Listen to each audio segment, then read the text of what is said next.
Do you have any particularly? I mean, you've been vulnerable, so you don't need to. You don't need to. But any of those like kind of classic embarrassing, like awkward stories. The unique kind of awkwardness and embarrassment you suffer when you're in middle school. You know what I mean? Like that's a unique. Man, middle sort of. school. This one's dark. I don't know if you want this one. We want it. Yeah, I mean, if you're willing to share it, it's not all light here. We want it. Emily, my publicist is like, dude. Yeah. Do not. I don't remember feeling very embarrassed in middle school. I remember feeling like a loser. I remember feeling excluded from like what all the cool people were doing. I was like, moved to a new school. I moved to Utah for 8th grade. Didn't know anyone. Everybody was like, they had grown up together. It was this whole thing. I found a good friend. I found a couple friends of like kind of misfits. But before I kind of found my pod, and I have an older sister who was, she was in 9th grade. She was at the high school and I was in 8th grade. I was in the middle school, very small, 300 kids school. And, this kid who was very mean, probably because of reasons that are, he was probably dealing with a lot. I don't know, his home life situation. He like came up to me and he was like, "Fuck, man, can I curse?" Mm-hmm. Well, you just did, didn't you? Yeah, of course. No, you can. Yeah. I cannot. He said, You can. You You can. can. Okay. Yeah. He was like, "Fuck, man, your sister's so hot." And I was like, "Okay, yeah, man. Don't call her hot. That's weird and disrespectful. Like, call her beautiful or pretty or something." And he was like, "Oh yeah, fuck you, man. Like, I want to do this to her, this and this until this." Oh, dear Lord. And it was brutal.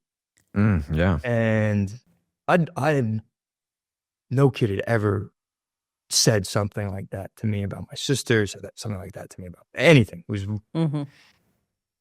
and I didn't know what to do, and I froze, right? And I'm feeling like all of these things, and I just froze, and it was embarrassing and humiliating, and so I kind of just like go and sit down, and I go home, and I tell my mom and dad, and my dad goes, what'd you do? And I was, I didn't do anything, and I got in a lot of trouble. And he goes, you're gonna go to school tomorrow, and you are going to beat this kid up, and you're gonna let me deal with the consequences, right? No one talks about your sister like that. You can't do that. And, God bless my father. He grew up in Brooklyn, defend. Nobody talks to you, step to them, right? You don't let someone take advantage of you. Yeah. Which is fair. Like, I appreciate that as well. And he's trying to teach me a lesson, right? Stick up for those that you love. And I'm like, okay. So I go to school the next day, and I go to this kid, and I say, I'm supposed to beat you up, man. All right, good start. Good start. No, I don't want to do that. Of course, yeah. If there's a way we can sidestep this and just get to the end result, can you put like a little black eye? I've never been in a fight, like, Yeah. and I don't like hurting people. Like, that's horrifying to me, right? And I think he apologized, but he was like, what I think happened is he was like, I'm so sorry. Like, he was probably being sarcastic, and in my head I was like, you said you're sorry, it's fine. Can I just get you on video? Can you just write my dad? And it was humiliating, and it disturbed me. It disturbed me for years and years and years, and it wasn't, and it created this thing in me. It was shame, guilt, anger, this fear of being belittled and being taken advantage of and disrespected. And as I got older, it came out in really, dark ways later on when people tried to then do that when I was in high school. And to be clear, your sister was older than you? 1 year. Right. Yeah. Yeah, when you're talking, Noah, the first thing that comes to mind is being catcalled. Like the only time I can think of feeling that feeling of like all the things I wish I could have said, or having someone say something to you that's so shocking and degrading that you just blank. You just don't know what to do. And I can remember having that feeling several times. And there are a few moments living in New York in my 20s that I can recall, like the person's face. Like I can recall what the person did or what they said to me. And like all the things I said to myself later that day or that night, like what I wish I would have done back. And it really does, just like what you're saying, it really does stick with you. It really does like affect you for sometimes years to come. So just to say that I feel for young Noah. That's hard. That's really hard, especially when you go home and then you're told like, no, now you have to do something that can put you maybe even in more like danger is a strong word, but kind of, yeah.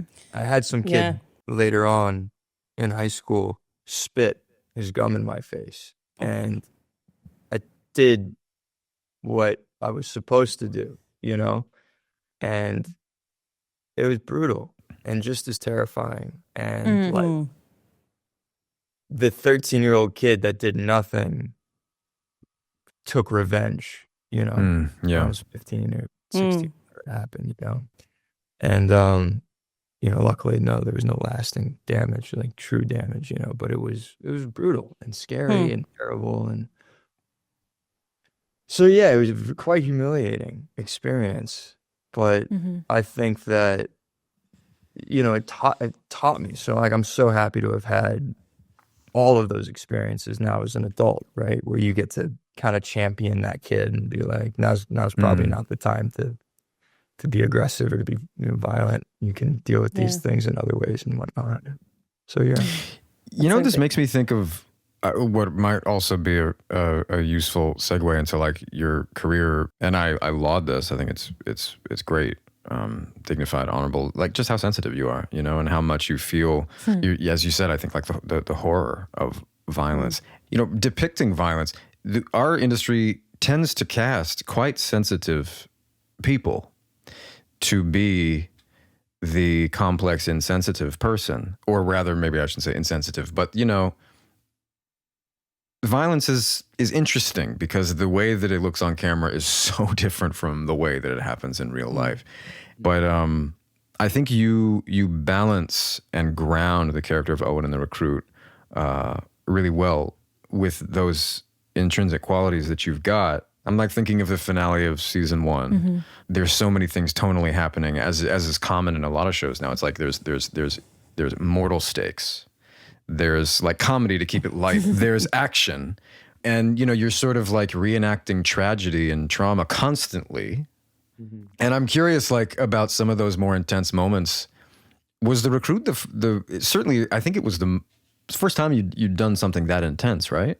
The Recruit was the first time I really had mortal danger. Yeah, people are dying. Like that's a and kind of, but The Recruit even is it's not really an exploration of the darkest, deepest emotions that we have. Yeah, of course. Yeah. What it's really like to confront these things, right? The Recruit's tone is humorous, and it is dramatic, and there is action, and it gets dark and dense and deep and scary at times. But for the most part, it lives in this procedural world of real, like it's nice and it's light, I think, and it's good to it's not the lightest, it's not hilarious, and but it occupies a very specific space, I think. I would say it's a fun watch. I would say that. I do think it's fun to watch.